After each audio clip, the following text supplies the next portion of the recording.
अपनी माँ को मायके भेज दो, मुझसे उनकी सेवा नहीं होगी।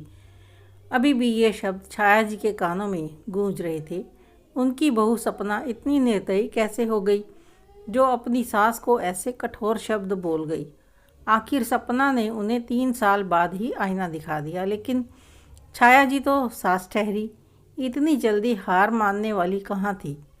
अब वह सपना के माता पिता के आने का इंतज़ार कर रही थी कि आखिर उनकी बेटी ने ये शब्द बोले तो बोले कैसे। सपना की शादी छाया जी के बेटे संजय के साथ 3 साल पहले ही हुई थी और हंसती मुस्कुराती सपना ने अपने ससुराल में जल्दी ही अपनी जगह बना ली थी। वह हर एक काम भाग भाग कर किया करती थी, इसलिए छाया जी भी उससे खुश रहती थी। लेकिन शादी के 3 महीने बाद ही सपना के पेट में दर्द की शिकायत रहने लगी। शुरू में तो छाया जी ने पास वाले मेडिकल स्टोर से दवा लाकर दे दी, लेकिन धीरे धीरे बाद में उसकी पेट दर्द समस्या बढ़ने लगी। तो उसके ससुर आनंद जी और पति संजय के कहने पर उसका चेकअप करवाया गया तो पता चला कि उसे पथरी की शिकायत हो गई थी। हालांकि अभी पथरी का साइज़ बहुत ही कम था जो दवाइयों से ठीक हो सकता था, लेकिन इलाज करवाने की जगह छाया जी ने तो हंगामा कर दिया, ये कहकर कि पथरी तो इसे पहले से होगी। उसके मायके वालों ने झूठ बोलकर अपनी बीमार बेटी हमारे मत्थे मढ़ दी, तो अब इलाज भी उन्हें ही करवाना पड़ेगा। इसके इलाज पर मैं 1 रुपया भी खर्च करने वाली नहीं। घर में छाया जी को आनंद जी और संजय ने बहुत समझाने की कोशिश की, लेकिन वह समझने का नाम ही नहीं ले रही थी। उल्टा उसने सपना के माता पिता को फ़ोन करके बुला लिया।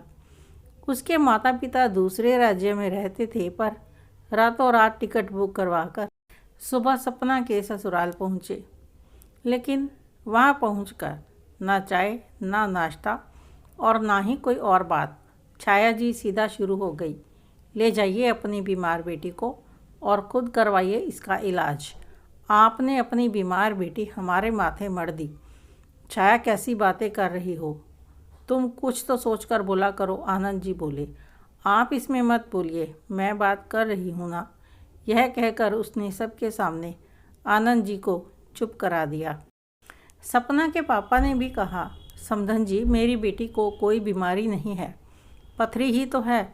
यह कभी भी किसी को भी हो सकती है, इसका इलाज भी संभव है। अगर बात इलाज की है तो इलाज हम करवा देंगे, हम मना नहीं कर रहे हैं, लेकिन यह बेवजह का आरोप हम पर मत लगाइए।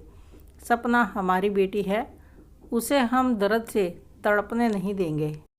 आपको क्या लगता है कि हमने खर्चा बचाने के लिए शादी की है? तो आपको इतना भी पता होना चाहिए कि पथरी के इलाज से कहीं गुना ज़्यादा खर्च शादी में होता है। मुझे कुछ नहीं सुनना। पथरी कहीं रातों रात तो नहीं बन जाती, वह पहले से ही होगी और आपको सब पता था, फिर भी आपने जानबूझकर अपनी बीमार बेटी हमें दे दी। छाया जी कुछ भी समझने का नाम ही नहीं ले रही थी। आखिरकार आनंद जी और संजय के कहने पर सपना के माँ पापा उसे अपने साथ अपने घर ले गए। सपना का इलाज उसके मायके में हुआ और जब तक उसका इलाज चला वह मायके में ही रही। छाया जी ने एक बार भी सपना की तबीयत के बारे में पूछने की कोशिश नहीं की।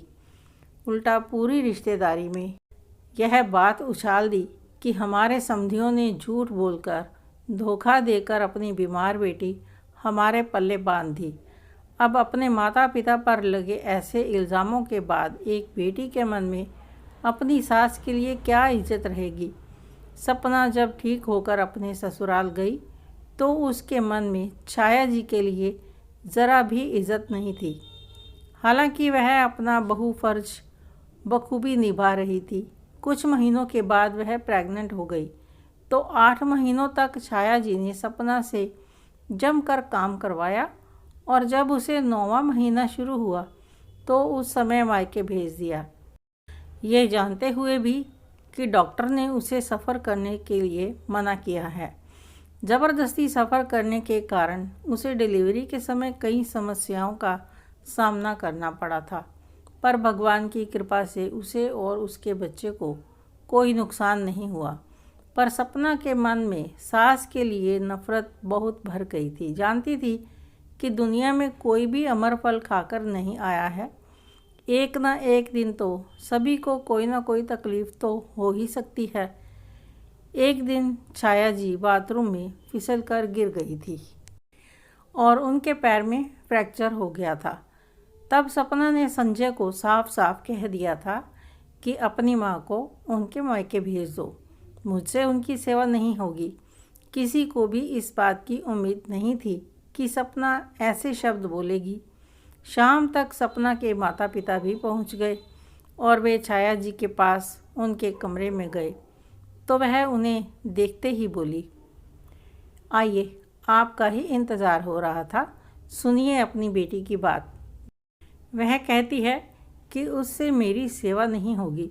वह ऐसे कैसे मुझे मायके में भेजने के लिए कह सकती है? उसे क्या हम यहाँ पर उसकी पूजा करने के लिए लेकर आए हैं? आपने यही संस्कार सिखाए हैं अपनी बेटी को कि अपनी सास की सेवा मत करना। माफ़ करना समधन जी, ये हमारे सिखाए गए संस्कार नहीं हैं, ये तो आपके ही सिखाए हुए संस्कार हैं। सपना की माँ ने हाथ जोड़ते हुए कहा, ये क्या बकवास कर रही हैं आप? जी मैं कुछ गलत तो नहीं कह रही हूँ। सास को अपनी बहू से सेवा तो चाहिए, लेकिन बहू के लिए कुछ नहीं करना है तो भला ऐसे में एक बहू के मन में सास के लिए इज्जत कहाँ से होगी? आप खुद सोच कर देखिए कि आपने खुद सपना के लिए कुछ भी किया था क्या? जब जब उसे सेवा की ज़रूरत पड़ी तो वह अपने मायके में ही थी, या शायद ज़बरदस्ती से भेज दी गई थी। सपना की मम्मी की बात सुनकर वह भड़क उठी। अरे आप जैसी माएँ होती हैं जो अपनी बेटी का घर बसने नहीं देती। अपनी बेटी को समझाने की बजाय उल्टा आप उसे मेरे खिलाफ भड़का रही हैं। बस करो छाया, कुछ भी बोले जा रही हो। समधन जी कुछ गलत तो नहीं कह रही हैं। जब भी बहू को तुम्हारी ज़रूरत पड़ी तुमने उसे मायके भेज दिया। हमारे मना करने के बावजूद भी तुमने ऐसी हरकतें की। अब किस मुंह से अपनी बहू से सेवा की उम्मीद करती हो? आज आनंद जी ने सबके सामने छाया जी को डांट दिया।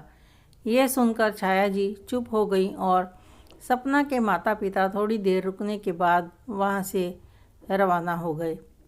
आनंद जी ने छाया के लिए एक नर्स रख दी। वहीं छाया जी का सारा काम संभालती थी और सपना अपने घर का और अपने बच्चे का काम संभालती थी।